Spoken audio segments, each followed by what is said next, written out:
third leg started with a 5-lap blast around the Taupo Raceway.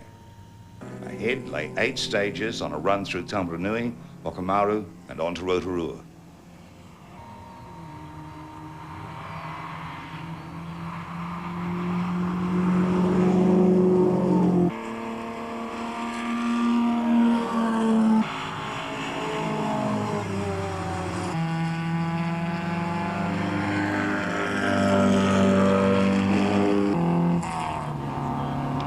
John Osborne's Nissan 300ZX was comfortably in the top 10, but the real crowd favourite on the day was the event leader, the TR7 V8.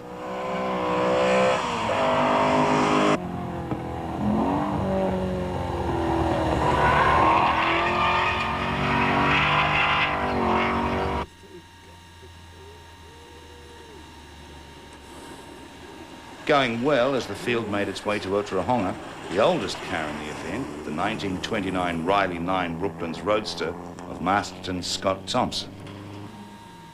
Also in the stately parade of the historic class, David Ingram's immaculate Mark 7 Jag.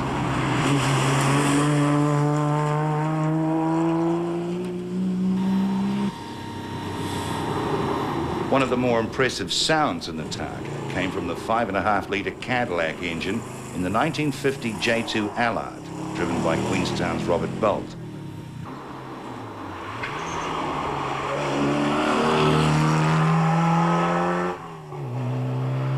There were 5 Lotus Cortinas in the rally, making them virtually a class of their own.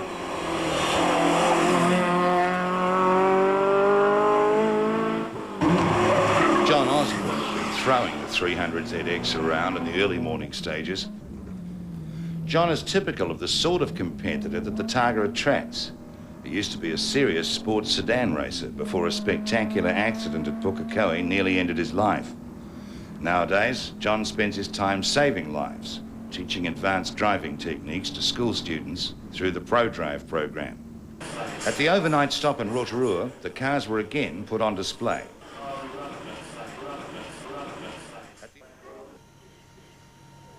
The Saturday dawned wet for the first stage, a publicity blast around Rotorua's Kurau Park.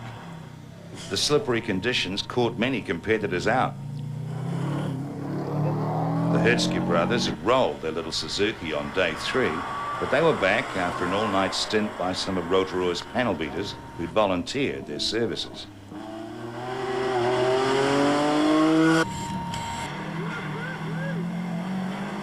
With the prospect of wet roads all the way to the next halt in Tauranga, the 4-wheel drive cars like Greg Graham's Subaru were expected to dominate.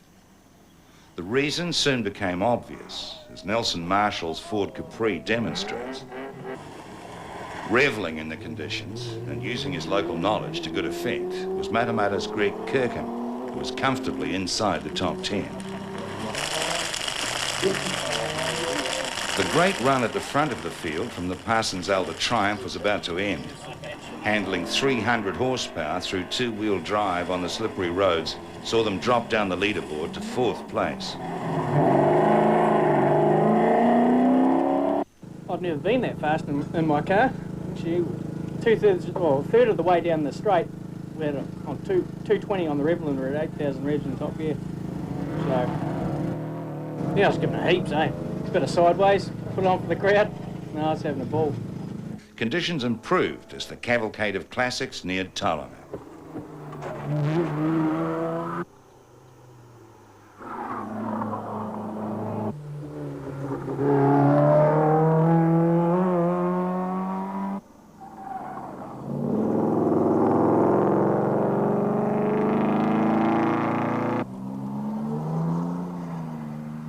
The timing system used for the Targa differs from normal, as all competitors are given a minimum and a maximum time to complete each stage. If they achieve the minimum, they're given a 0 time, or no penalty points. However, some of the stages were impossible to complete on target. The organisers had set some high average speeds, which made it impossible not to incur some penalty points. Dennis Chapman's Ferrari Testarossa was probably the most expensive car in the field.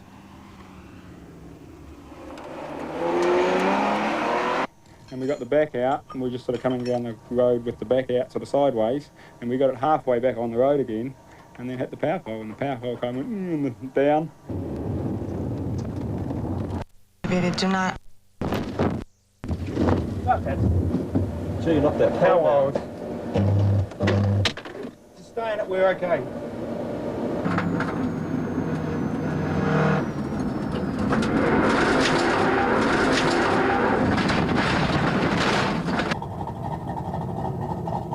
Expecting a great day today. This is a wonderful event. Congratulations to New Zealand. The last day saw the competitors travel from Tauranga through Waihi and Paeroa back to Pukekohe. The front of the field was tight, with 6 seconds separating Greg Graham's Subaru from the Rostenberg's Lancer. The day opened with a publicity blast around a soon-to-be unveiled new motorway section in Tauranga. The weather had improved, and everyone was in fine spirits for the last day of the event.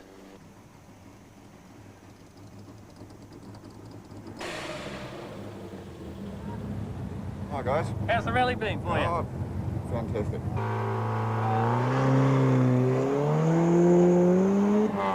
Graham Pearce's Escort RS 1600 has an interesting history.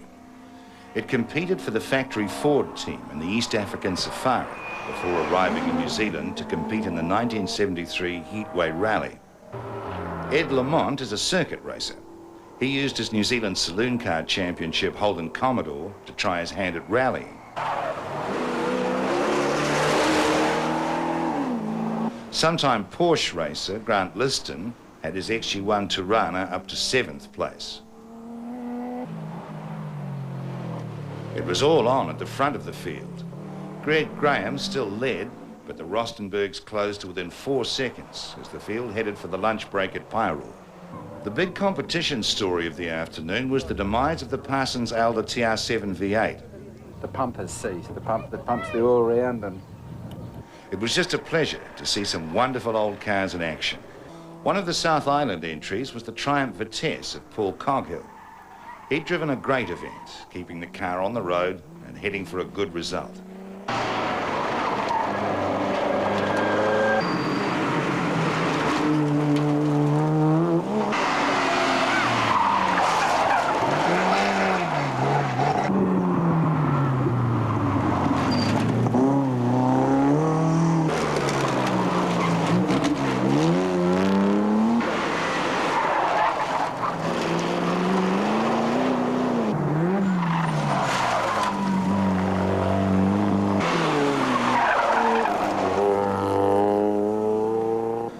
The dark horse in the field was Peter Sundberg, who brought his Lancer home in a fine 3rd place. But the last day of the Targa belonged to the young Subaru driver, Greg Graham. After the lunch break at Paeroa, he eased away to win by 6 seconds. Deserves to continue. The roads are brilliant. The organisation has been terrific, and if nothing else, there's a whole group of people here that have had great camaraderie. And look, we're here at the finish. No one thought we would be, and we're going to do it again. There was no doubt everybody enjoyed themselves immensely, and the Targa New Zealand is the stuff of which legends are made.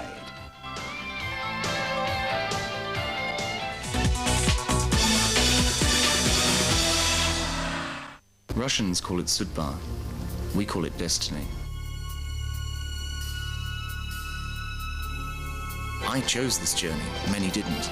I think it's $5 every weekend till the end of the year. $5 unlimited national tolls weekends, only with the extra value internet pack.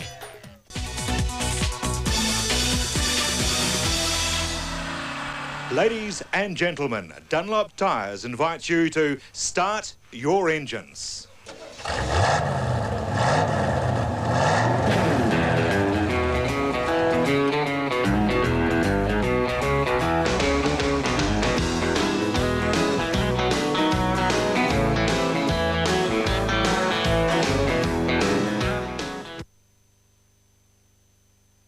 We've spent a lot of time in the last few weeks putting the special roll cage in it from a safety point of view, the race seats, seat belts. It's basically a standard car with the safety seats and cage in it. And what of the dummy?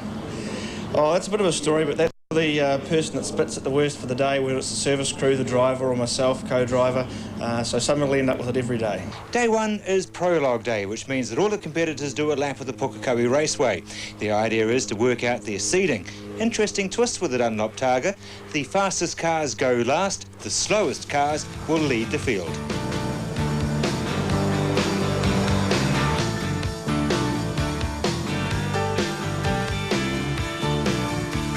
Jim Richards, having just won the Tasmanian Targa, it's probably a bit of pressure on you. Well, you may say that, but I don't really feel the pressure. I mean, even in the Targa Tasmania, we really go into it to enjoy the countryside, to drive the car faster than you can normally on the roads, and basically have a good time. And if while we're doing that we happen to win, well, that's an extra bonus. So I'm looking forward to the Targa New Zealand, mainly because I haven't driven over the roads here for so long, and especially in a car like this, it's just going to be, you know, a great trip.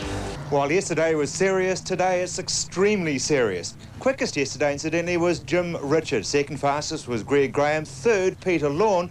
And showing his track experience, Barry Tomlinson was fourth fastest. David, lunchtime on the first day and a huge car. How's the day been so far? We've had a pretty good day so far. There's been no hiccups for us. We've trundled along. We keep the car on the road and keep it in a straight line pointing forwards, and we're pretty happy with that. Scott the Riley? It's gone flat on us. Ian's tinkling with the magic hands right now. I see skies of blue and clouds of white, the bright blessed day, the dark sacred night, and I think to myself, what a wonderful world.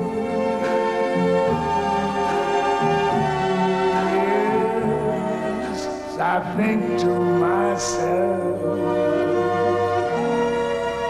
what a wonderful world.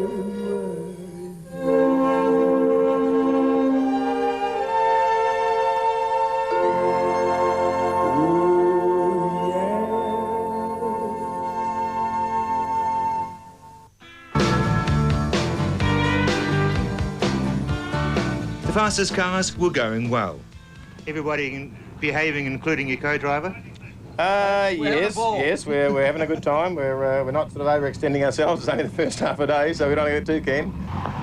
Well, the man who was picked to be giving Jim Richards the hardest time, Greg Graham, are you giving him a hard time? Well, doing my best. Into the end of the day, a publicity stage at Te Rapa.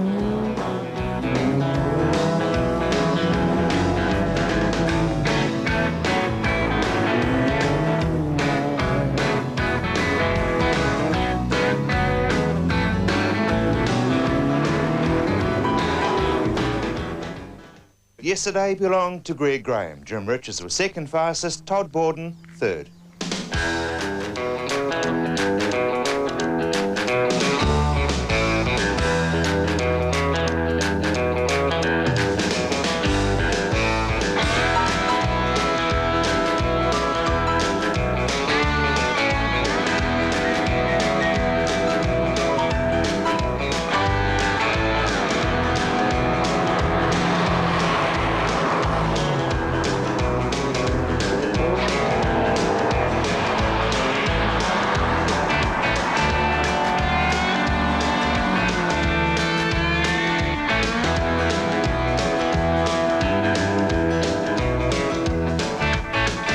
The Dunlop Targa has a special feel to it for everyone.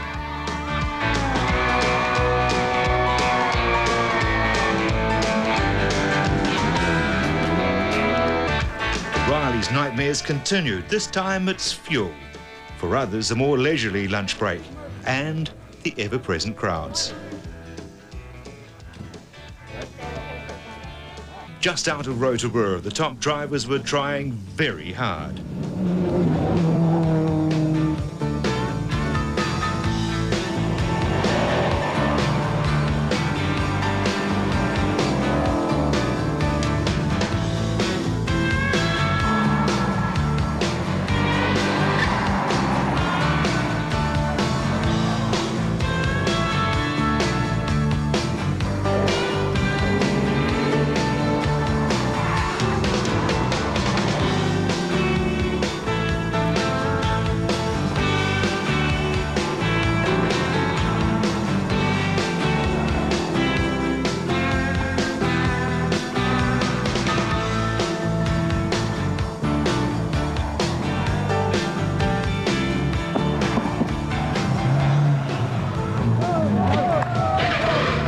end of the day, Todd Bowden crashed just across the finish line. Over the finish line, fastest time, so just didn't quite make the corner, eh? Bit of a bummer.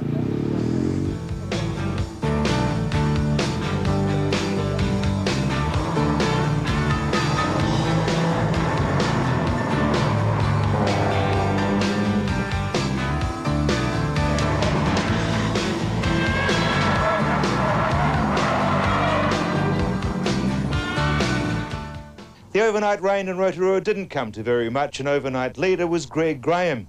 14 seconds behind him was Todd, but he was facing a possible 20-minute penalty for not reporting to the final control.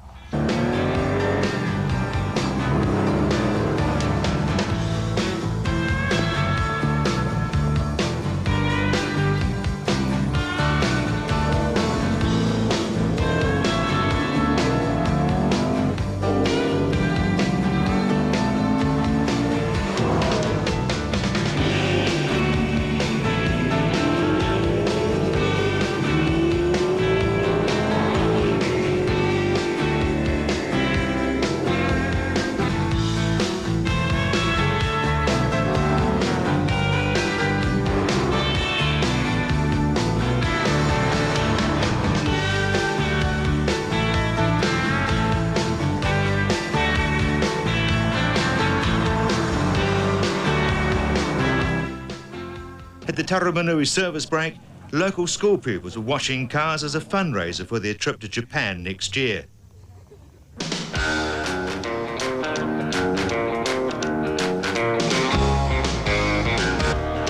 The MG Metro crew brought in a late replacement. It wasn't the service crew member they wanted, it was the diff that he brought in from the team's spare parts bin in Brisbane.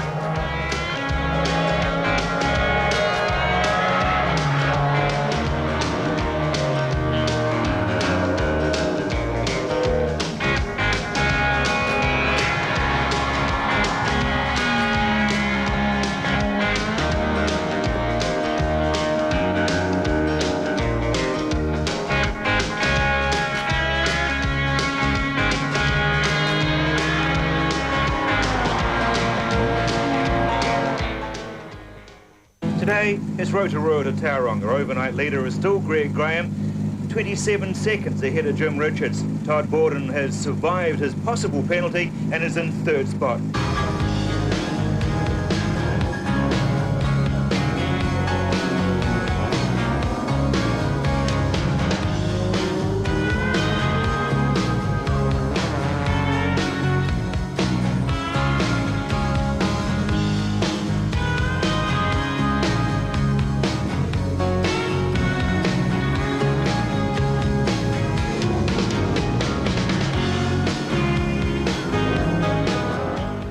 Back into the country.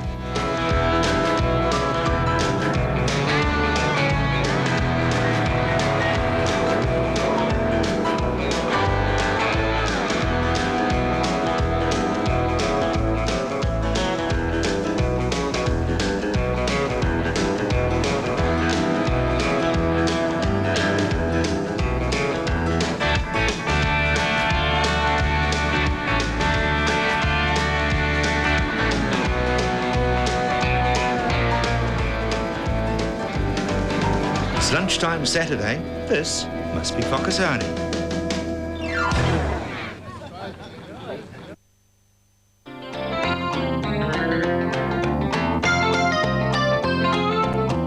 One never knows when Mr. Dunlop will be doing a tyre check.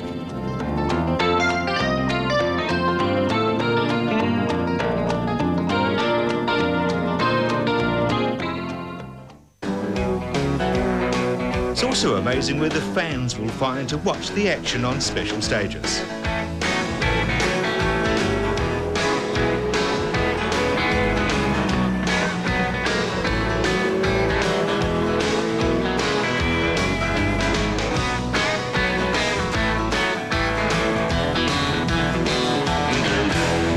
Day of competition for the Dunlop Targa, and again it was Greg Graham who was the overnight leader. He was about 30 seconds ahead of Jim Richards, who was about 4 seconds ahead of Todd Bowden. Greg Kirkham was leading the two-wheel drive brigade. Jim, basically 30 seconds in 4 stages. Yeah, hard to make up.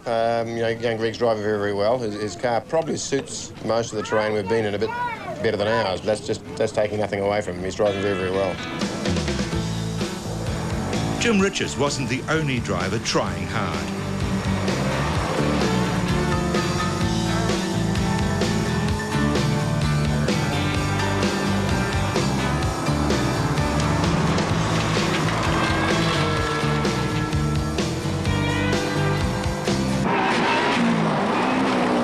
Graham is now sitting on a Dunlop Targa hat trick.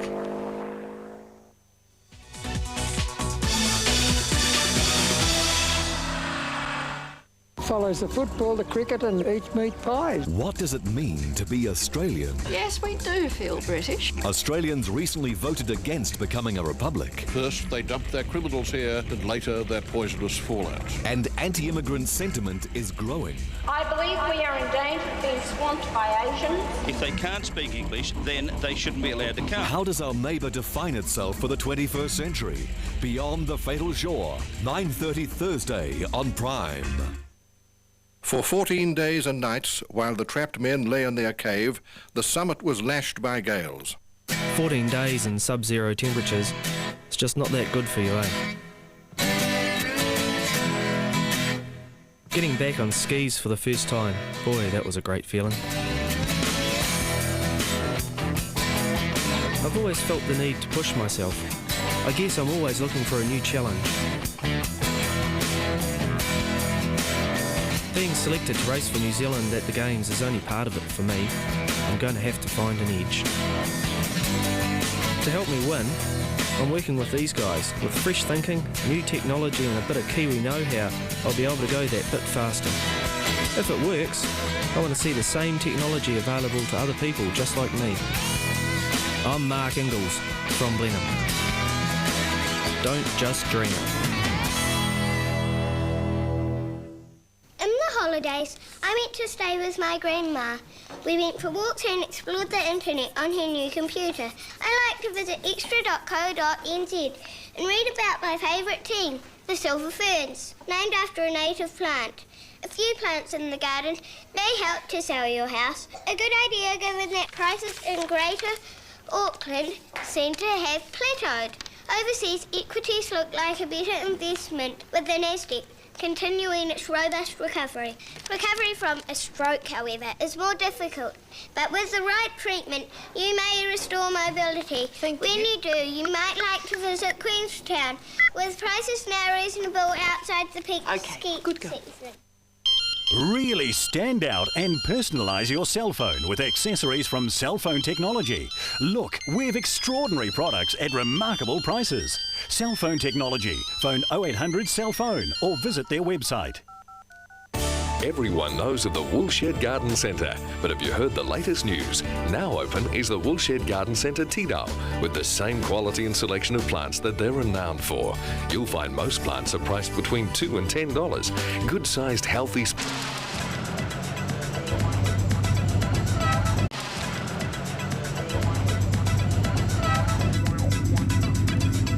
Day 1. 11 special stages, starting on Auckland's scenic east coast of Maraetai and crossing the island to continue down the west coast and onto the first overnight halt in Hamilton.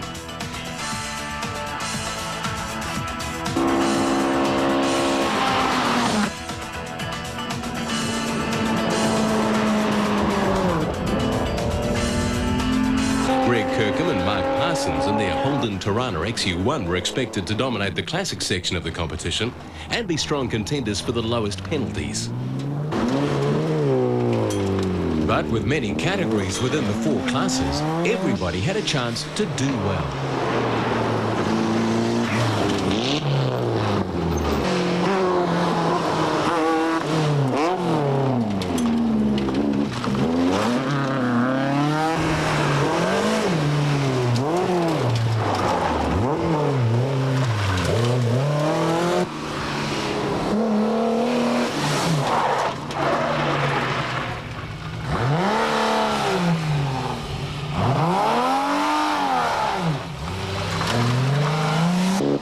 The 4-wheel drives look to be the section with the closest competition.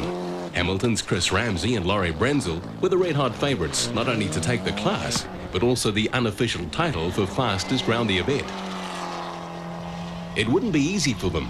In the early stages, Peter Sundberg and Kerry Gordon in their escort Cosworth really applied the pressure. The little escort seemed to revel in the twisty stages, and Sundberg was driving his heart out. The girls and boys came out to play. Petra Bates and Phyllis Williams in the Thunderbird, and two likely lads, Graham Collett and Carl Woodhead in the MG Midget. Above all, the Dunlop Targa is a pure celebration of motoring, with a parade of crowd pleasers like Rod Douglas's Morgan Plus 8 and George Bunce's unusually decorated Chev Caprice. We had a miner off today because we thought we saw a couple of escaped prisoners and just distracted me for a moment. We sort of shot off the road, but other than that, that's good. Even at this early stage, many competitors struck problems, though most enjoyed a trouble-free run.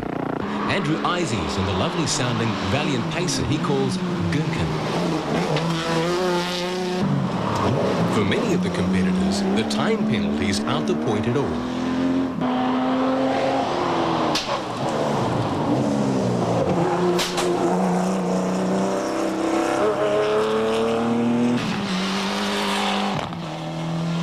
But for some, the pressure was already proving too much.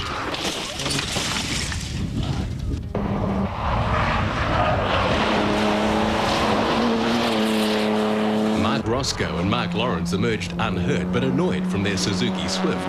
In the spirit of the Dunlop Targa, they would retrieve the car, repair it, and continue. Another car in need of repair after day one, John Hudson's BMW.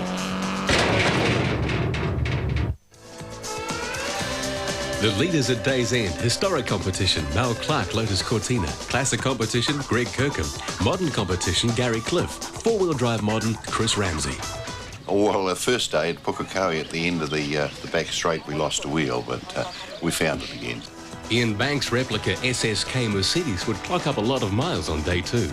Leaving Hamilton at 8:30 a.m, the field tackled 4 stages before lunch in Otorohanga, and a further 4 before finishing the day in Rotorua.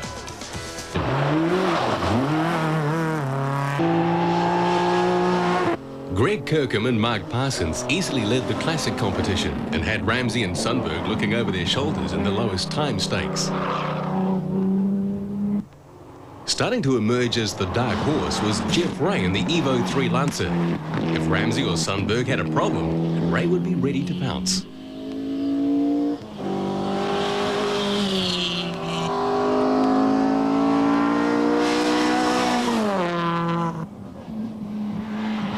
Sundberg was setting a scorching pace, but the Dunlop Targa is a 5-day event, and as the old saying has it, to finish first, you have to finish.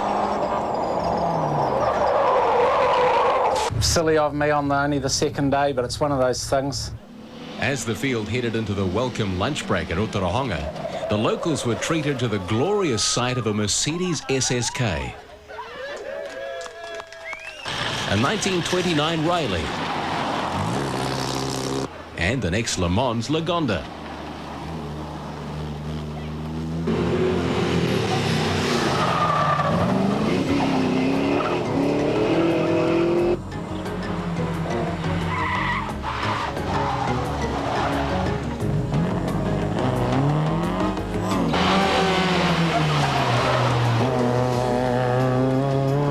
Another strong runner in the classic section, John Roberts and Steve Wilcox in their Ford Capri.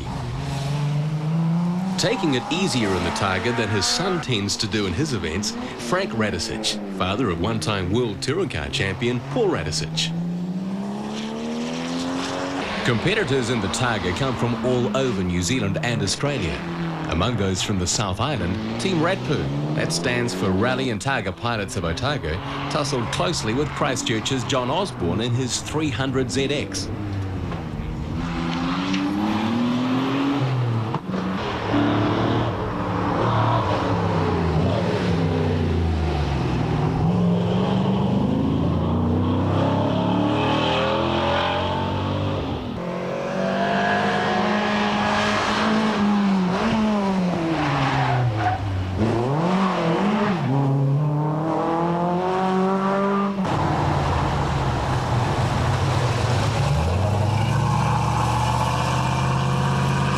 Targa means plate or plaque.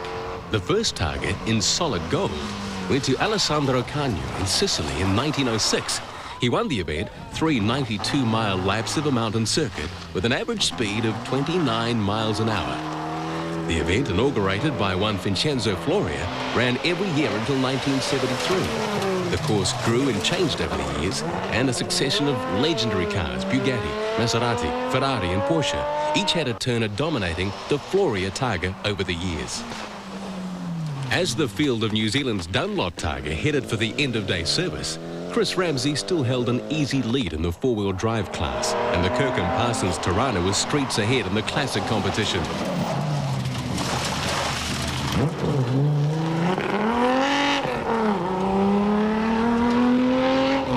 Jeff Ray still had Ramsey in his sights, but the gap kept growing.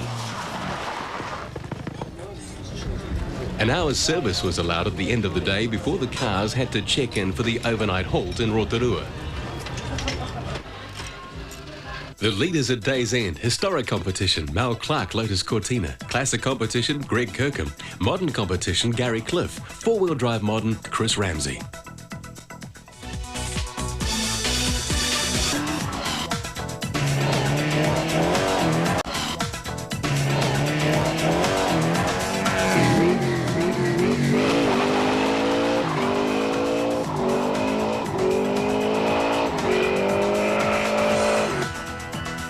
Day 3, 7 stages southwest into the King Country through some of the fastest roads of the rally, before returning to Rotorua for the third night's halt.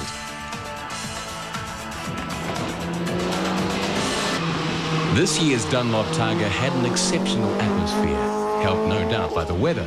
It was the most laid-back ever. Competitors seemed to settle into the spirit of the event. The competition remained important, but having fun was equally essential.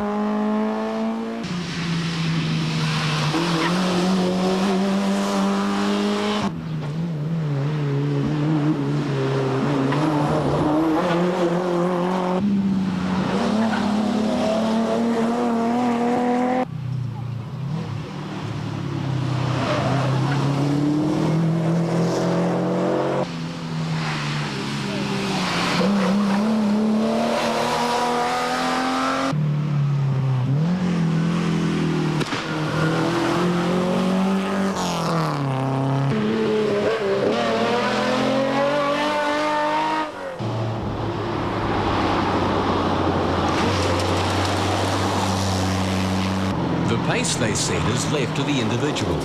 The organisers set a target time for each class and category, but the teams themselves decide how close they wish to go to meeting the target.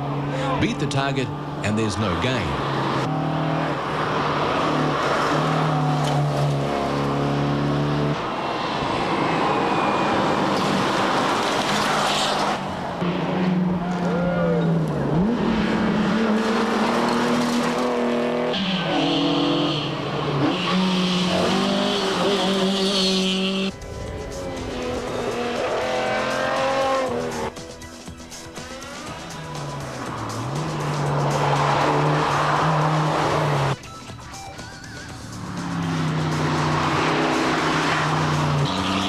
John Hudson had fixed the BMW after his day 1 incident, but unfortunately day 3 held more of the same, this time with a more permanent result.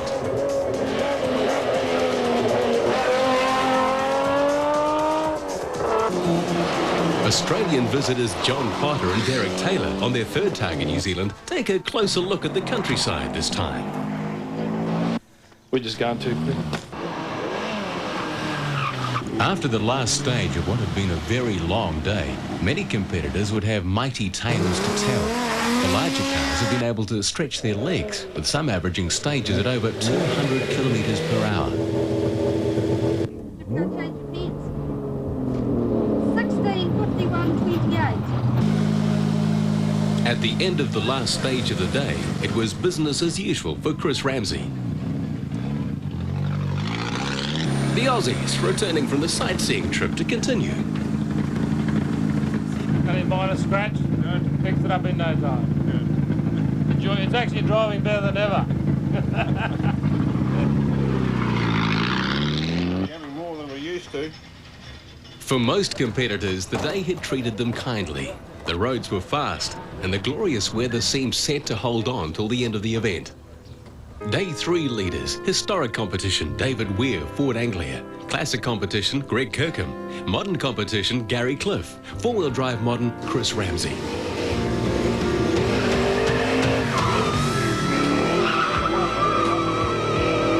Saturday morning in Rotorua saw a publicity stage around the Novotel Hotel, maintaining the spirit of the Dunlop Targa with a further chance to get the public close to the action, with no charge for even the prime viewing spots.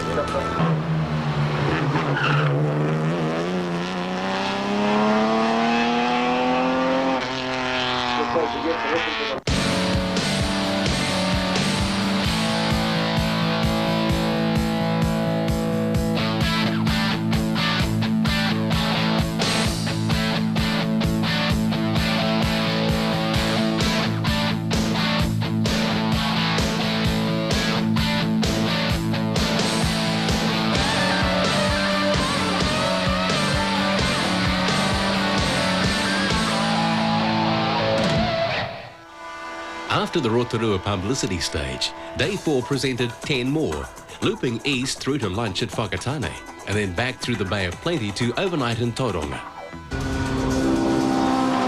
Chris Ramsey was about to leave the field.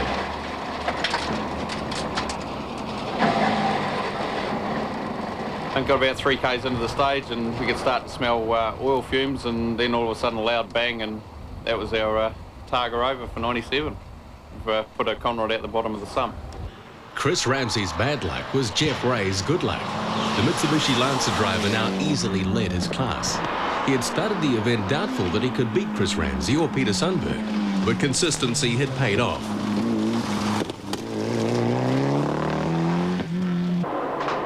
Gary Cliff held third in the unofficial fastest driver stakes.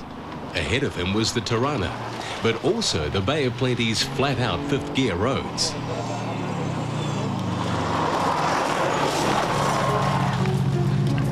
Rotorua's Mark Skelton had used his local knowledge to move the Datsun up to second place in the classic competition, but continued to be hounded by the Roberts Wilcox Capri.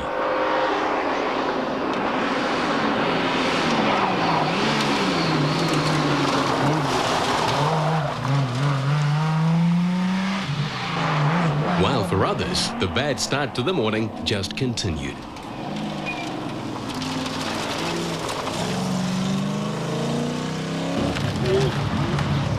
The lunch break at Whakatane was a chance for the local community to fundraise and enjoy the roadshow. While for the drivers, it was a chance to relive the morning. While the show that is the Dunlop Targa continued, it carried on minus its law enforcement department, who had caught themselves out this time.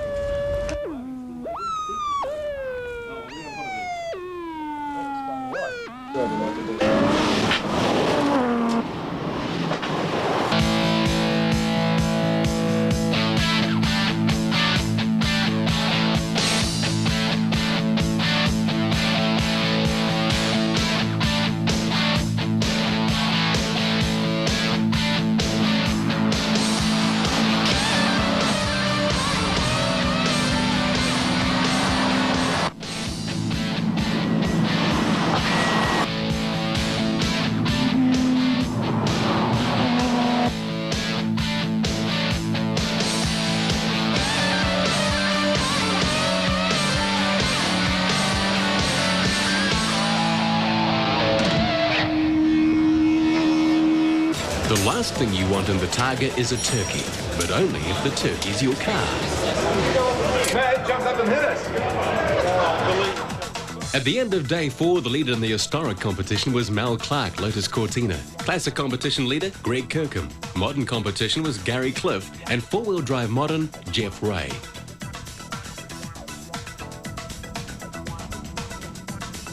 Day 5, the long run home, had 7 stages back through the Waikato.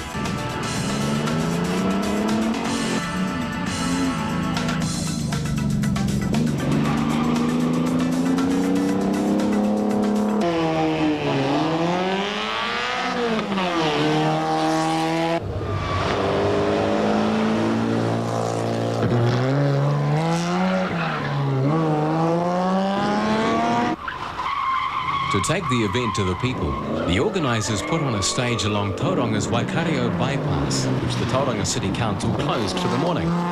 Once again, the fine weather brought out the crowds, another chance for spectators and competitors alike to have some fun. With little of the event to go, the festive nature of the Dunlop Targa became more apparent for kids and adults in communities along the route.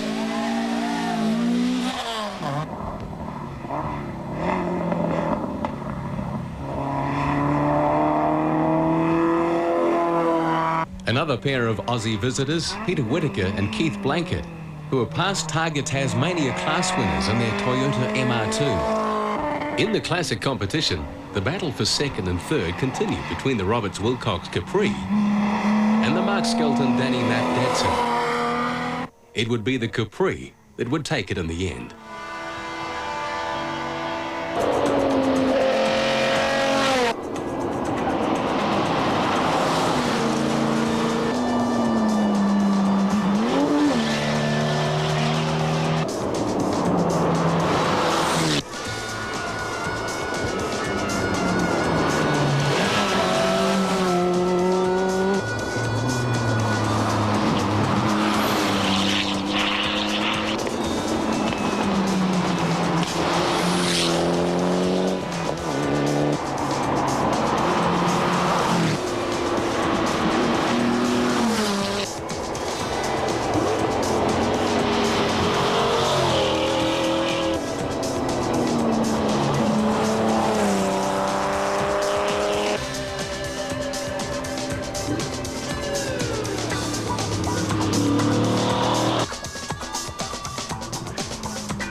The remarkable Holden Tirana of Greg Kirkham and Mark Parsons had dominated the classic competition. Jeff Ray and Shane O'Hagan winning the four-wheel drive class and taking the fastest round the Targa honours. With the competitive part of the Dunlop Targa over, all that remained for the competitors at the Auckland Domain was a chance to put on a final show.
I got my licence a week ago.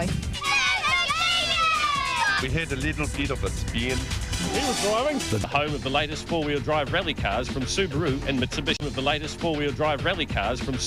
and Mitsubishi. The Targa starts and finishes in Auckland. Covers over 500 kilometres of special stages, taking in Hamilton, Rotorua, Whakatane and Tauranga. With a wide variety of cars and people taking part, the Targa is a special event. I only got my licence a week ago. Yeah, no, it's good fun. It's not as scary once you get going as what I thought it was going to be.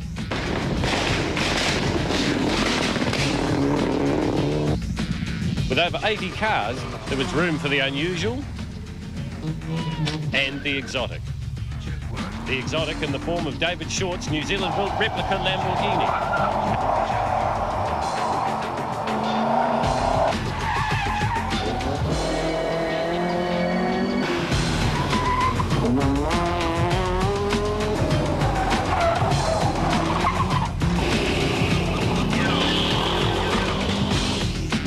New Zealand motorsport legend Robbie Francevic drove the Budapest Pickles 1970 Valiant Pacer in the Snap-on Tools Classic class. An expected threat for Nelson Marshall, the class favourite in his 3-litre fuel-injected Ford Capri.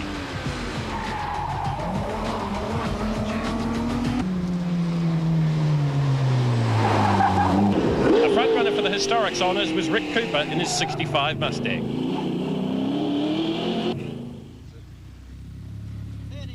The Dunlop Targa's modern class was the home of the four-wheel drive rally cars, like Greg Kirkham in his home-built Mitsubishi Mirage GR4. The big contingent of Subarus was led by the father and son pairing of Graham and Michael Crowley and the immaculate Mag and Turbo Warehouse WRX Impreza. Another father and son team was the commercial linen Subaru of Bill and Matt Williams. Having finished 2 previous Targas, this was their best shot for overall honours.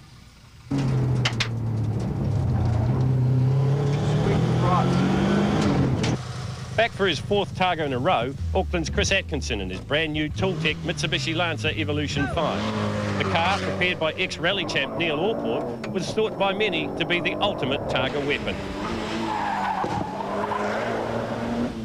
Giving it everything in the domain as usual, but coming unstuck, Mark Parsons. Oh, yeah, basic driver error. Setting fastest time in the prologue was Waikato's Chris Ramsey in his Dunlop Targa's Mitsubishi Evo 3. Even at this early stage of Targa, things were going to plan for Ramsey and co-driver Laurie Brenson. Starting on Auckland's Pahutakawa coast, the Dunlop Targa's Targa then heads inland for lunch and onto the west coast and down to Hamilton.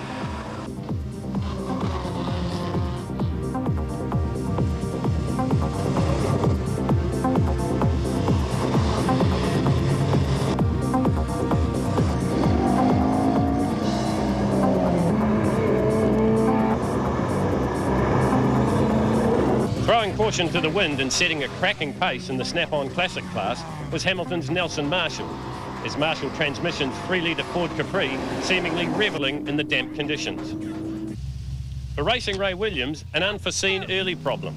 Because of the lowness of the car, he was having problems seeing enough over the many brows in the early going.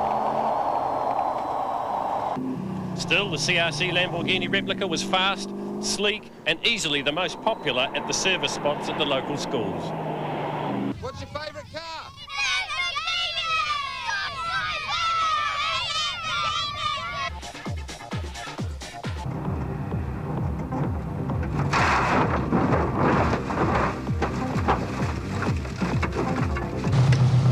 Way to go, Graham. Super, give you some for it. If we have an off, I'm sure he'll stop to pull me out. The lunatic Greg Kirkham referred to was his co-driver from last year, Mark Parsons, sniffing at the wheels of the four-wheel drive brigade. Kirkham and Mel Clark had 2nd place going into stage 3, but for Parsons, mechanical problems would drop him further down the order. A valve gear failure meant it was onto the trailer for the V8 Triumph. Well, it's probably putting out between 480 and 500 horse. It's never actually been on the dyno. That 480 to 500 horsepower was enough for Rick Cooper to lead the Fuelstar Historics after lunch.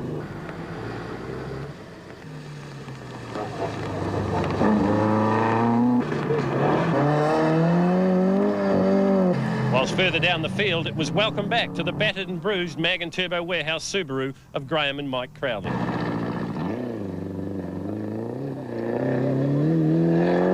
Rebel racer from way back, Rob Wiley in his Datsun, was now 2nd in the Classics.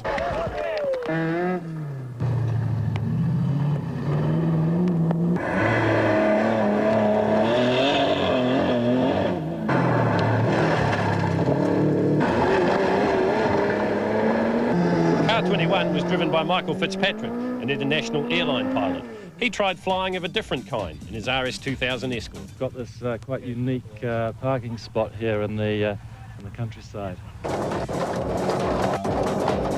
So Chris Atkinson and Tony Crump in 3rd place in the Dunlop Targa's Modern, while in the Snap-on Tools Classics it's led by Nelson Marshall, and in the historic competition it's Rick Cooper in the Mustang.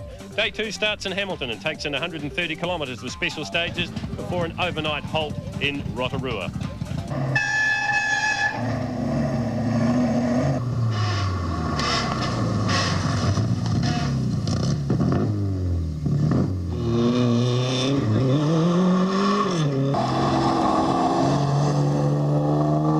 Trying just a little too hard, Clyde Walters and Steve Hayward in their Mark III Zephyr. I don't have to worry about saving my tyres, and you know, that might be become a bit apparent, I think.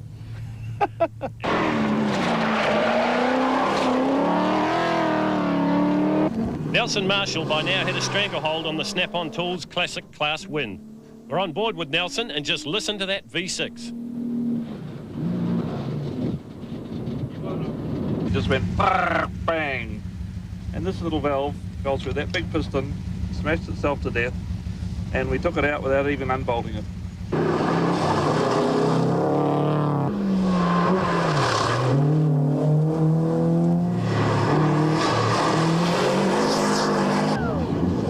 Peter Sundberg and his Escort making an unforced error, and following suit, Jason Bone in his Mazda. Tauronga's Richard Scott was always chasing hard, but sometimes too hard.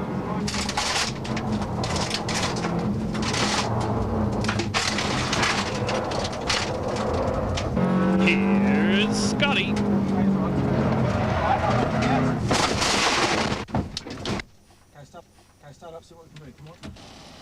The only real problem for the pair was the left front puncture. Still in third, Atkinson and Crump. And leading, the Dunlop Tyres Mitsubishi of Chris Rambo Ramsey. Voted by most as their favourite stop on the Targa, the lunch, publicity stage and servicing of Otrahonga.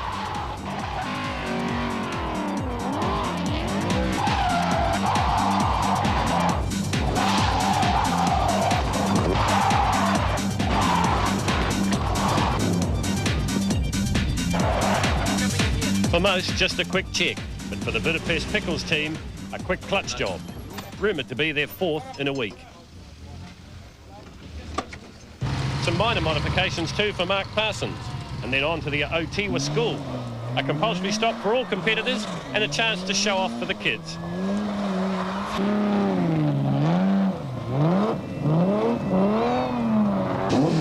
Darren McDonald was having a great race in his Mark 1 Escort Mexico until this. One of the sleepers of Targa 98, Ross and Greg Brindley from Australia, and their nondescript Bimmer. They were sixth and on the move up. No one ever looks at us, so you know, no one knows we're coming, so we just slip up on them. This is an M3R, it's factory, still running its catalytic converter standard chip, absolutely as it was delivered.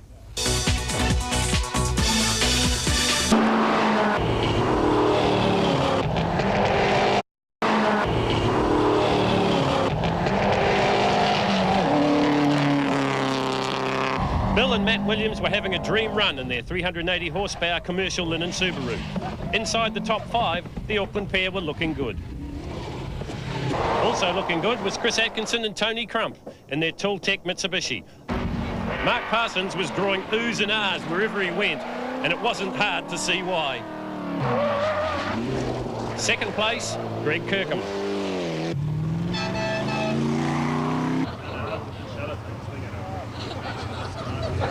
Back in the rally, the Fitzpatrick Escort. And in fourth place, Alan Fretwell in his 91 Subaru Legacy.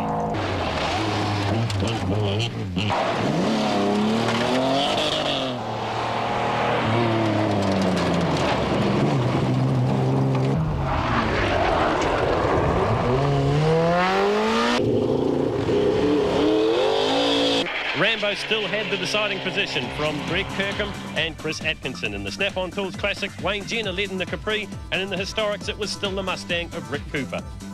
Centred around the Bay of Plenty, Day 3 had another 90 kilometres of stages before returning to Wakatani. We had a little bit of a spin, but it wasn't too bad. We not hit the rough stuff. Proving anything is suitable for Targa, Kent Pedro Greenwood in his GMC truck. I wish they'd make the brows a bit lower. Some of these curbs are too high to see over in this car, you know. But no, we're having a ball. Having an old car like this, or if at any car, being able to drive as the cars are meant to be driven, fast over good roads without endangering the public or yourselves if you drive sensibly.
Wiley Stetson had been leading the Snap-on Tools Classics. We had a problem last night with the engine, the existing engine, and so I pulled a few strings and rang a mate of mine who rallies one of these, and we went and changed the engine last night. Day 3 brought fast and sweeping roads and a new second place in the Snap-on Tools Classics, the BMW 2002 of Mike Delmont and Craig Clegg.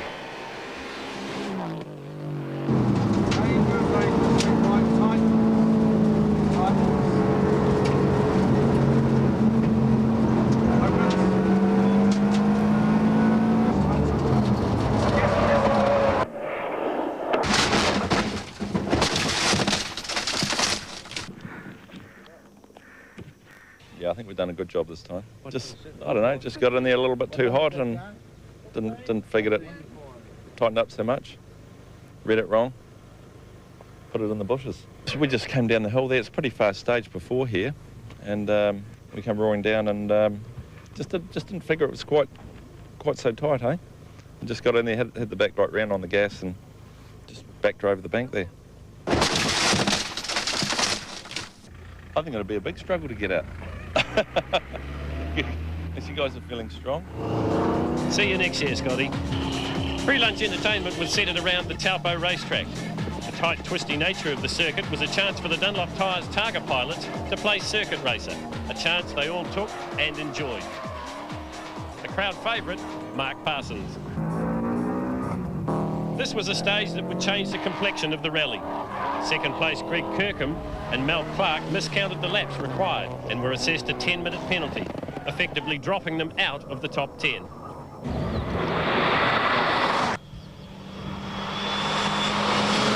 Why a 70s Valiant Pacer? Well, it's a huge billboard, and that's a good reason.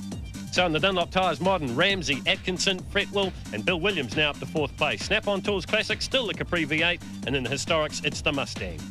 From Wakatani, it's off to Apotiki, through to Puki and on to Tauranga. 91 Ks of special stages in all.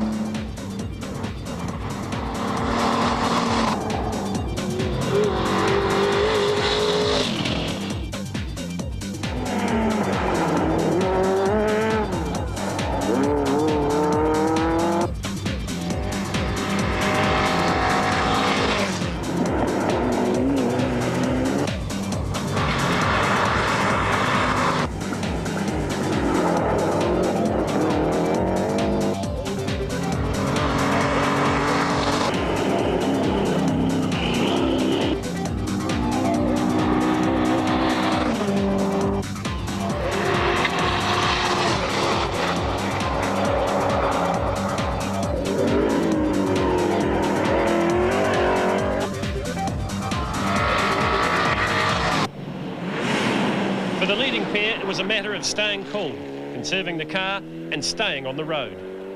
Unable to do just that was rally legend Blair Robson.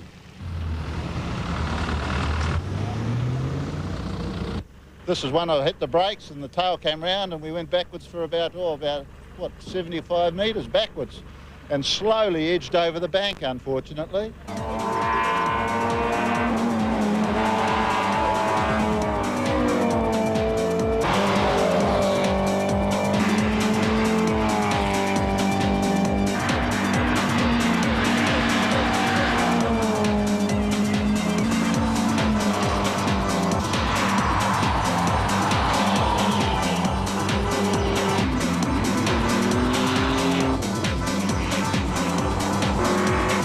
Relishing the long flowing corners and being able to give us spectacular pictures like this, Mark Parsons and Brian Tapperton in their Fuji Xerox Triumph TR7 V8.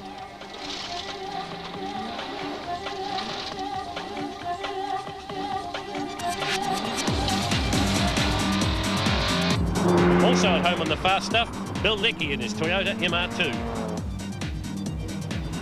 Andrews is now back in the driving seat, slipped into the Targa groove easily and was finding the sweeping roads to his liking. Graham and Michael Crowley were back on the pace. Whilst Chris Atkinson and Chris Ramsey had never left him. We're on board here with Rambo as he heads towards lunch at Apotiki.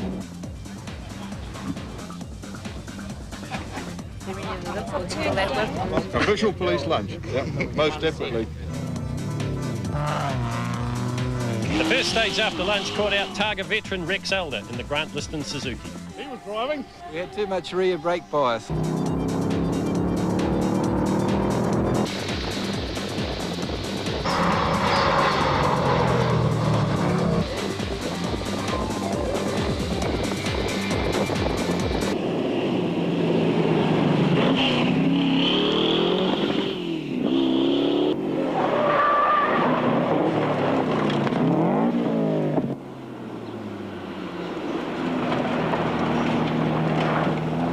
By now, the strain is beginning to show on drivers and cars. And with one day still to come, the pressure was on. Wakatani's Morris Shapley had had his troubles in this year's Targa. They're about to get bigger. We must have actually rolled a full roll, and we've got a bent diff and a big hit in that side, but the front window isn't even broken, so I think we'll be going again by tomorrow, yeah. No problems for the Aussies in the BMW.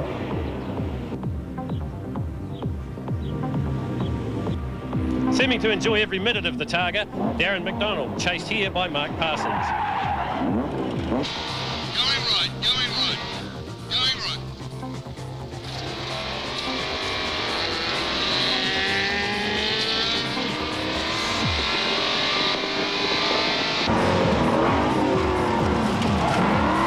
All it took was a camera or a crowd, and Parsons put on a show. Doing their best to leave the rally again, Mike Fitzpatrick and Ashley Thomas. Still leading the historics, Rick Cooper in his Mustang. And now in front of the Snap-on Tools Classics, Delmont and Clegg in the BMW.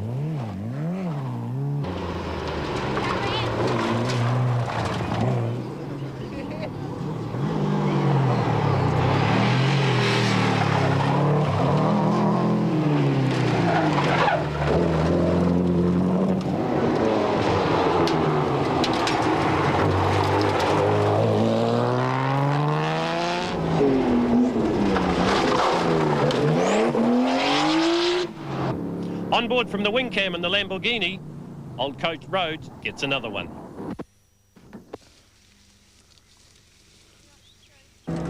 Throwing the plan out the window were rally newcomers Michael Moros and Trevor Cox in their Toyota Starlet, rolling through the finish control and managing to record a time. The wipers still go.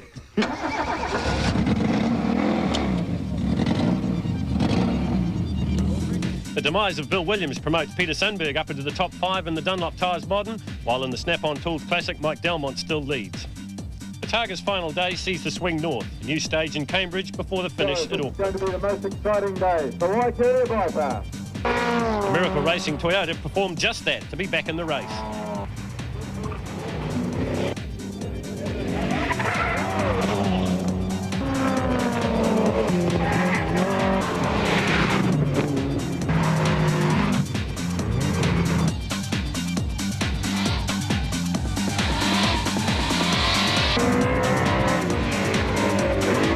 The CRC count was down, but it's not out.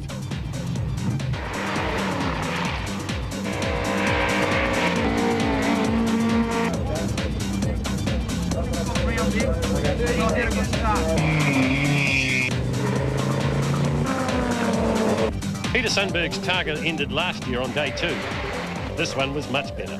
I think we're coming 4th or 5th, which we're very happy with, and just see what the rest of the day brings out for us. You'd think for the last day, people would ease off. Not on Dunlop Targa.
they would catch the race leader or not, Chris Atkinson would have to be very pleased with his second place, but not this miscue.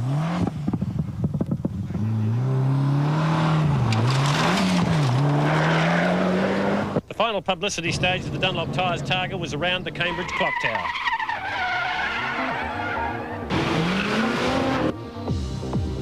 Inside.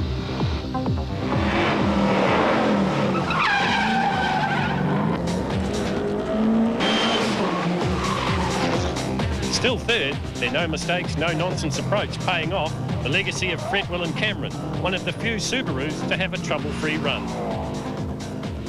The target for Kirkham, fifth place escort of Peter Sundberg.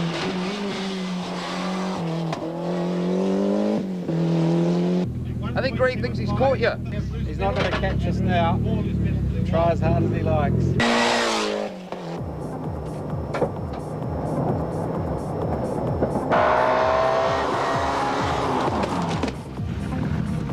I don't think you've had any real problems on this event. No, only a few little minor things that haven't really cost us any time. The boys have fixed it, you know, throughout the way, and yeah, I'm happy. And why wouldn't he be happy? The Dunlop Mitsubishi winning the Dunlop Targa for 1998.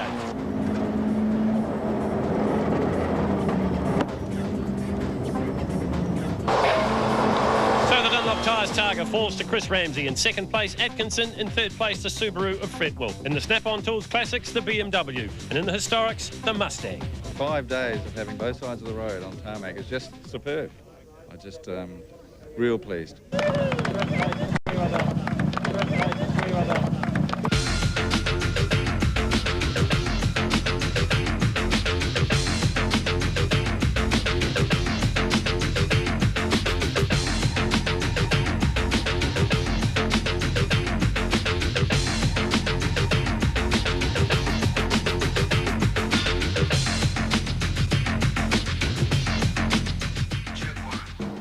Service crews.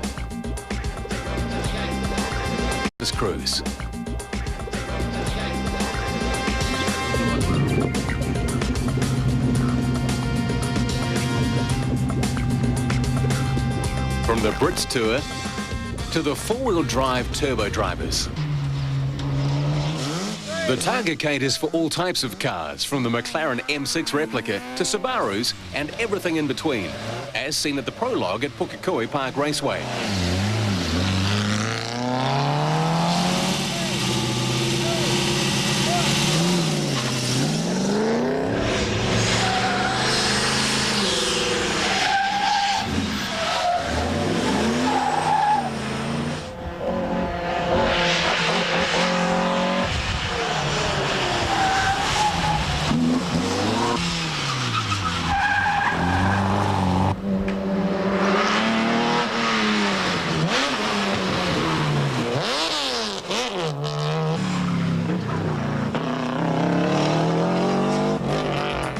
Days of motoring passion and action are ahead. The route will take the competitors through most of the central North Island. Day one takes them from the Hotel Divan near Maramarua Start out towards Miranda before looping back through Huntly and on down towards the overnight stop in Hamilton. Day two takes in stages to the west and south of Hamilton with a lunch break at Otorohanga and many new stages around Tikawiti. Day three of the 99 Dunlop Targa is nostalgia, using now tar-sealed old rally stages between Hamilton and Whakatane. If the weather is kind, most competitors will have many tales to tell about day three. Day four heads back inland over fast roads between Whakatane and Rotorua with a lunch break at Oraki Karako. Day five is Rotorua to Tauranga. 10 stages left to complete before the new for the event street party and prize giving in Tauranga. The 9 a.m. start at Hotel Divan brought overcast skies and the threat of rain. Anti-fog. It's going to rain, Petal. It's going to rain. Morning. Eric Wegman, manager from Hotel Divan, flags away the cars. Ahead, 11 stages. We keep going. The Dunlop Targa is all tarmac roads, and each year it sees many classics of motoring brought out of the garage just for the event. The cobwebs are being blown off. From the diminutive Fiat Abarth of Mike Lowe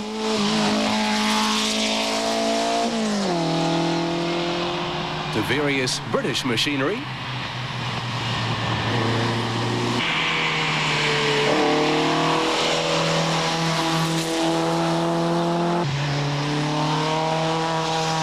America's highway cruiser, driven by Petra Bates.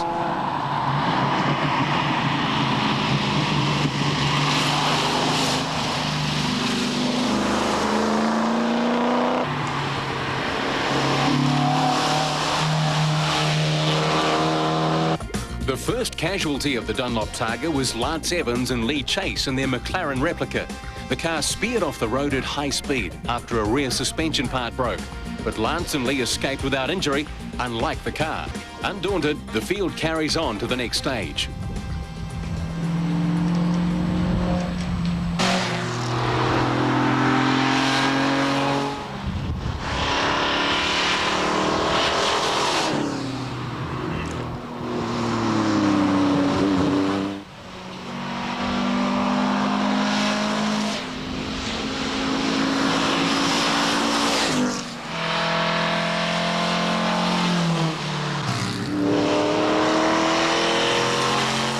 Every car is timed by a well-rehearsed timing crew. 4744.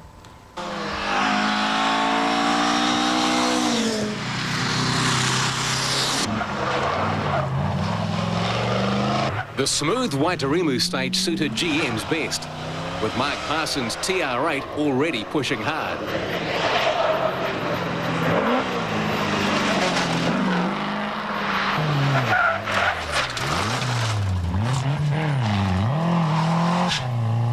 We just came around here, the gravel was a little bit loose on this road and slowly rolled down that hill there. No real damage to the car? Nah, as we get back on the road, we'll be away.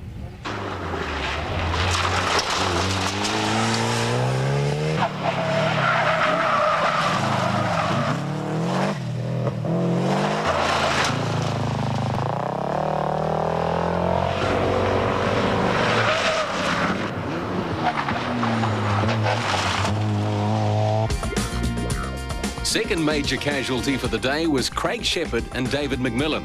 Again, no injuries, just the car and the bank balance.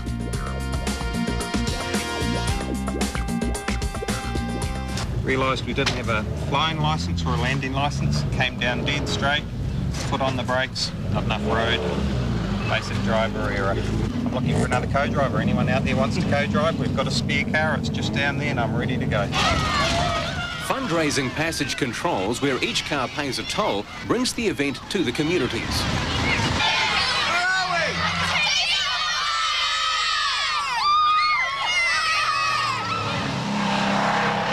The mobile motor show carries on towards Ruawaro School for a late lunch and pit stop.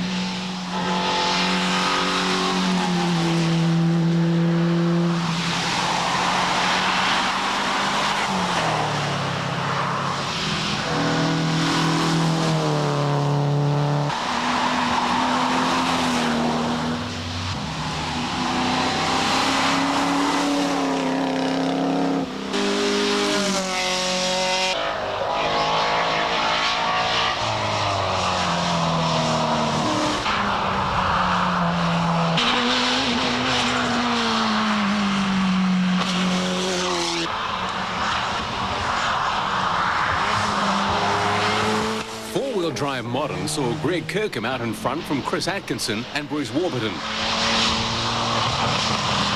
Parsons' teammate, Darren McDonald, in his Cosworth-powered Mark I Escort. Teammates they may be, but neither was giving any quarter on the opening stages of day one. The modern two-wheel drive class was easily led by husband and wife team Anne and Anton Tallett in their RX-7. The Brits Tour people ready to view more action, led by Alpha driver Stephanie Flegg.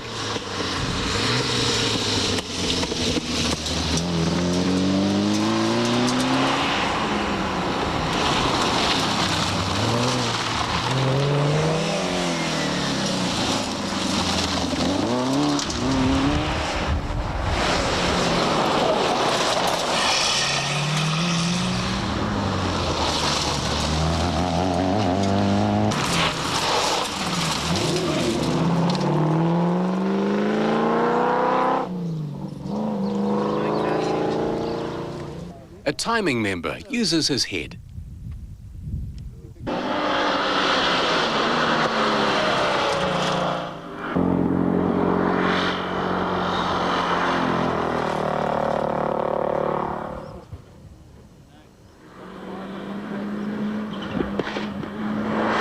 nice and smooth for the Chris Atkinson Evo 6.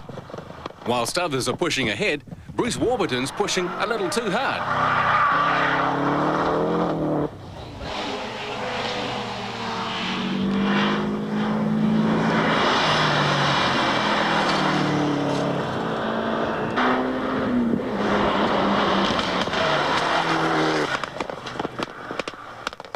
The day ends at the Quality Inn in Te Rapa. This is major sculpture.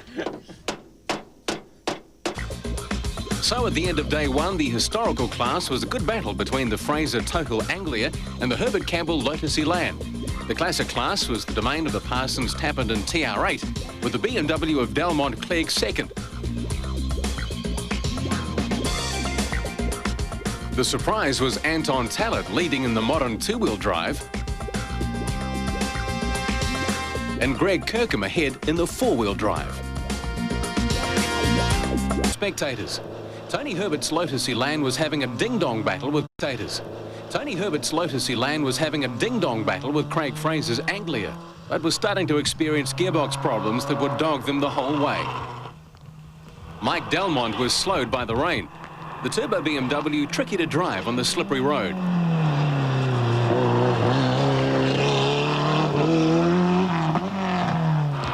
Nothing seemed to slow the Parsons TR8.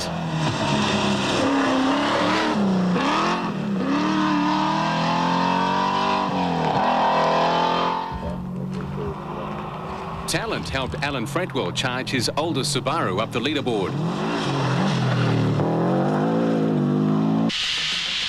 Rangitoto School near Tikawiti was in the middle of a stage.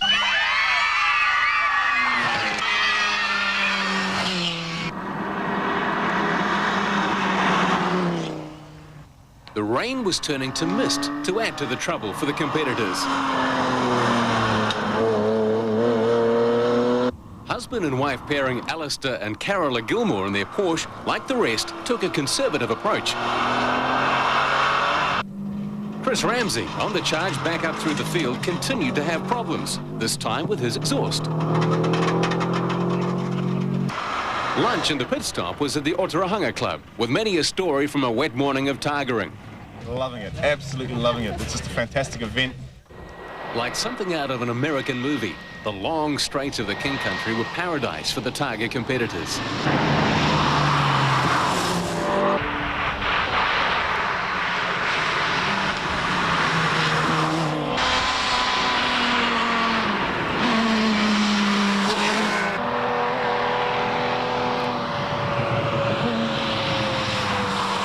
The youngest competitor, at just 17 years old, Cameron Bates, son of Thunderbird driver Petra Bates, shows a quick line.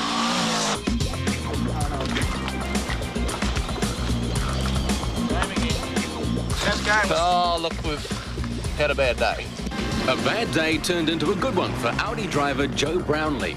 The final stage for the day was a blast around the streets of Otorohanga, a chance to showcase your driving talent to the locals.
Craig Fraser still led the historics from Tony Herbert, but Mike Lowe's Little Theatre Bath was close behind.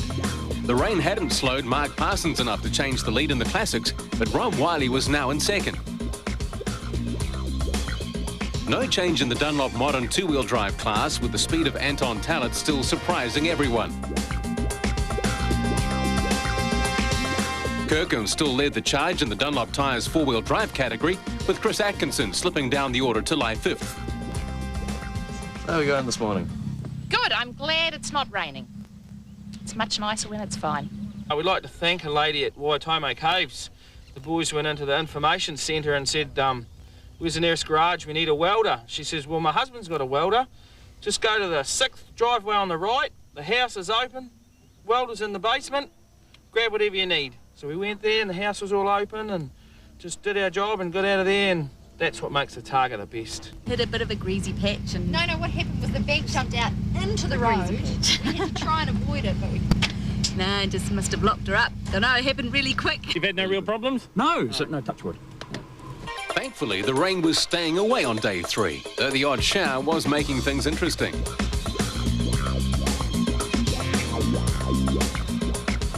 Lunchtime was a stop in Tokerua for running repairs. At all of the lunch pit stops, local communities do a spot of fundraising and are prepaid for supplying lunch. Another new stage, 20 kilometres in length near Tokerua, saw light drizzle make this corner interesting, and the letterbox by the Dunlop sign somewhat vulnerable.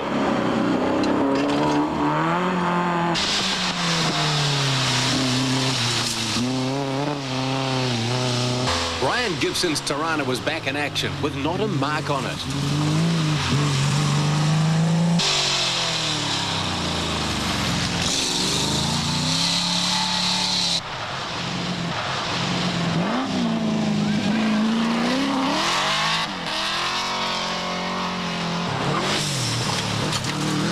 Chris Ramsey goes close. Chalk up one for the letterbox. Four-wheel drive certainly has its advantages. Darren McDonald was matching Mark Parsons as the spectators' favourite.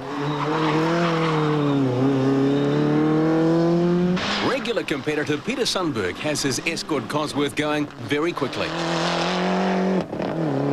Borrowed a farmer's garage, pulled out the motor and pulled another one in, and missed 4 odd stages and back into it. Pit Stop Service Crew Award winners from cars 22 and 34 were displaying legendary Dunlop Targa spirit. We brought the cafe scene from Wellington all the way up here, so everyone in the top part of the North Island could actually finally see what it was all about. Oh, come on. Is it everything you thought it would be, Targa New Zealand? Oh, yeah, it's a bit more laid back than some of the ones we have in Australia, which is fantastic, and the roads are terrific. Old favourite Old Coach Road on the way to Whakatane saw plenty of action from all eras.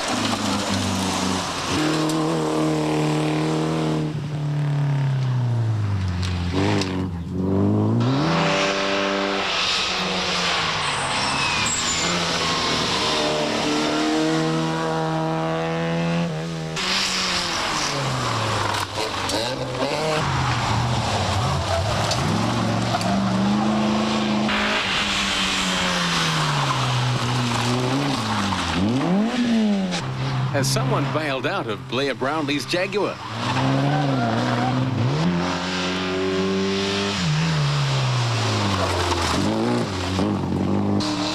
Local man Wayne Jenner certainly knows how to handle a V8 Capri.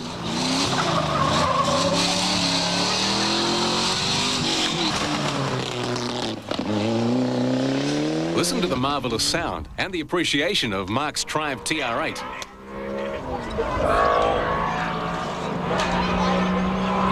Here you go.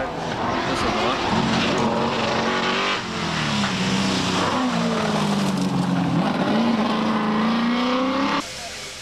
More fundraising, this time for the Whakatane Rotary Club. The historic lead had changed during the day, but at the end of day 3, Craig Fraser still held on to his lead. In the classics, nothing had changed, though Mark Parsons' problems had slowed him a little.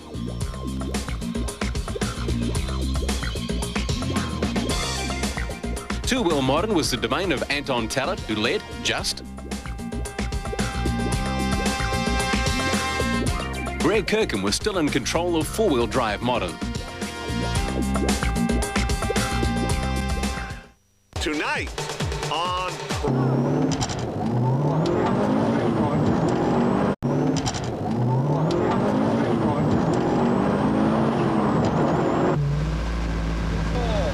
Three, two, one. 2, 1.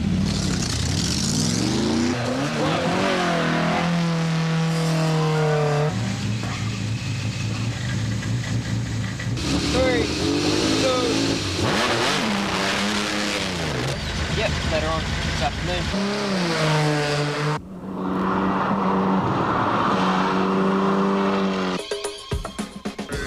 Wrapped through on the inside of them without slip. I think I must have had silly pills for breakfast. Nearing Rotorua now, and the horns herald another dry, flat-out stage to be conquered.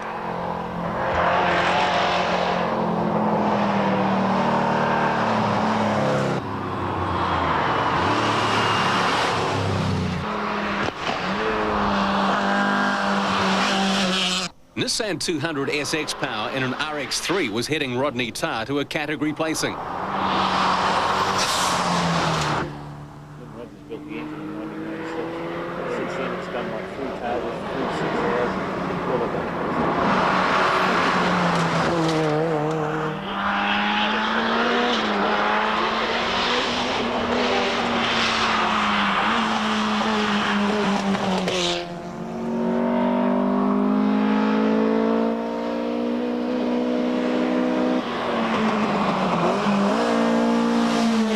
Watch hard-charging Chris Ramsey's exit to this corner.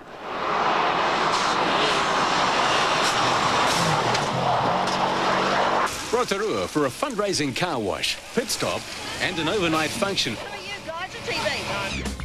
Not too many changes at this end of day 4, with Russell Goodwin and Peter Lloyd moving into the top 5 in historics. No change at the top of the classics, though Rodney Tarr and Alistair Gilmore move into 4th and 5th. No change in modern two-wheel drive or four-wheel drive categories.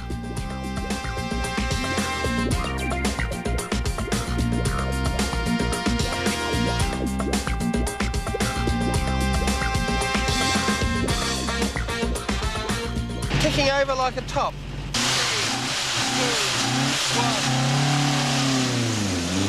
120 miles an hour in this car is a little bit scary, I can assure you, sir. Yeah, a lot of midnight oil. About 3:30 this morning we got it going. Another great corner for the spectators, this one near Matamata.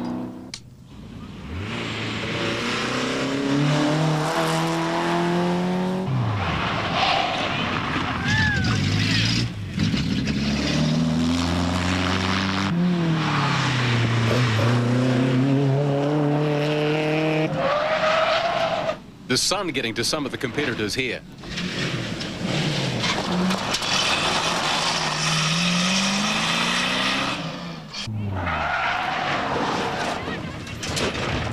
Anyone for a three-point turn?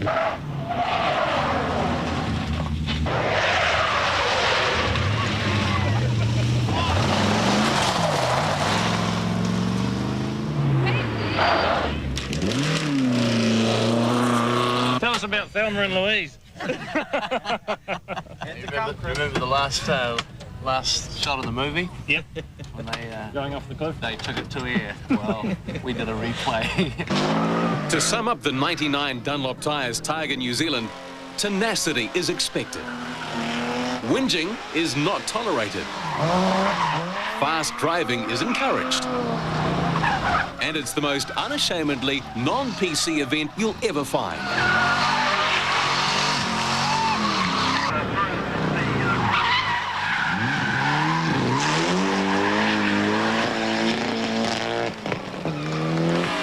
Mark Parsons will always set the standards.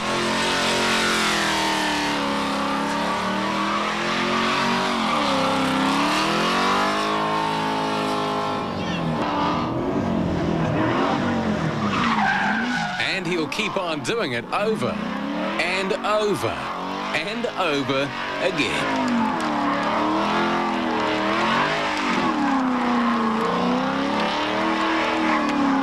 Yeah, I think it's a fantastic event for us. It's our uniqueness, and we just urge everybody just to keep that uniqueness. It's a fantastic event. Thank you very much, Bob. It's a great week, and thank the organisers once again this year. Another brilliant rally, and look forward to coming back next year and doing it all again. All right. Well, Targa's a special event, I think, with motorsport, the variety of motorsport that's available. Targa's another version of it, and I think the effort and the involvement and the people and the camaraderie that goes into Targa is just special, and it's a special thing to be part of, and it's not something that we might have forever with all the things that are happening out in our roads and privatisation of the roads possibly and things, so it's a good opportunity getting in and doing it now.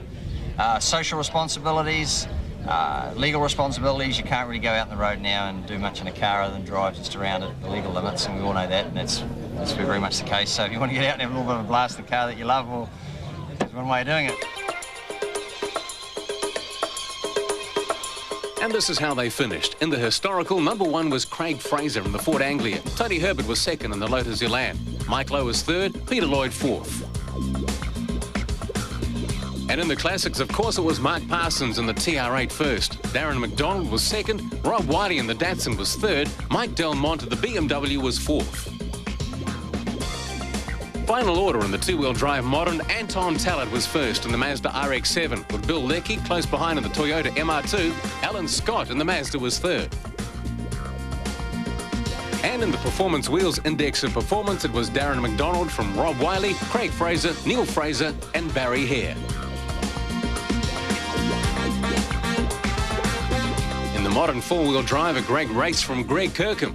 Neil McFarquhar was second, Chris Ramsey third, Chris Atkinson fourth, and Cameron Bates was fifth in the Subaru. But thanks go, of course, to the sponsors, volunteers, time and crews, district council and their communities. Without their help, the Dunlop Tyres Targa would not be a reality.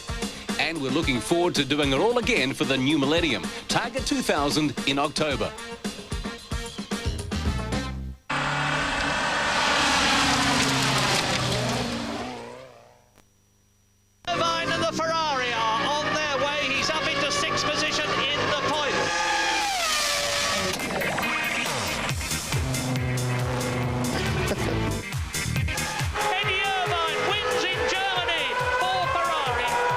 We screwed up. He can talk shit for hours. Eddie Irvine living the fast life. 8:35 next Wednesday. Can't get better than this. Can't get better than this. There's no other place we'd rather be.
Has it got sound or not? Yeah. Sorry. That doesn't matter. That's the effects.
Down here now, he's up, he's past. Down here.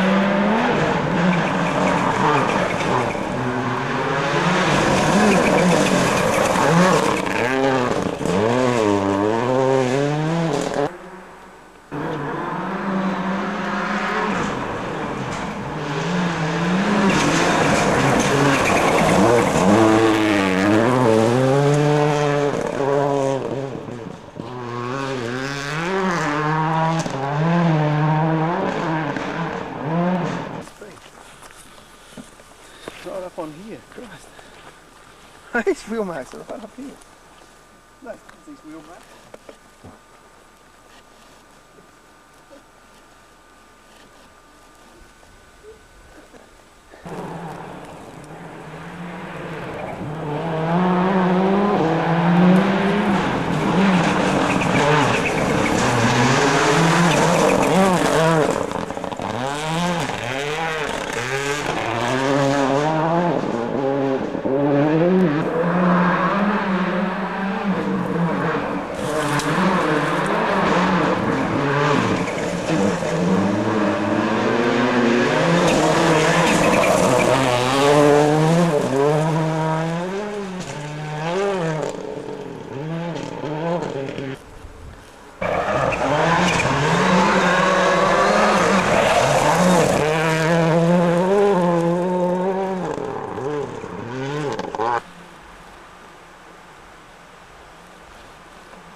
We're gonna get sprayed in crap here or what?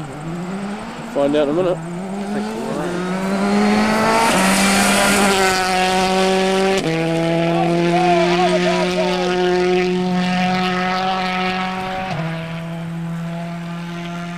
I should be focusing on the car, eh?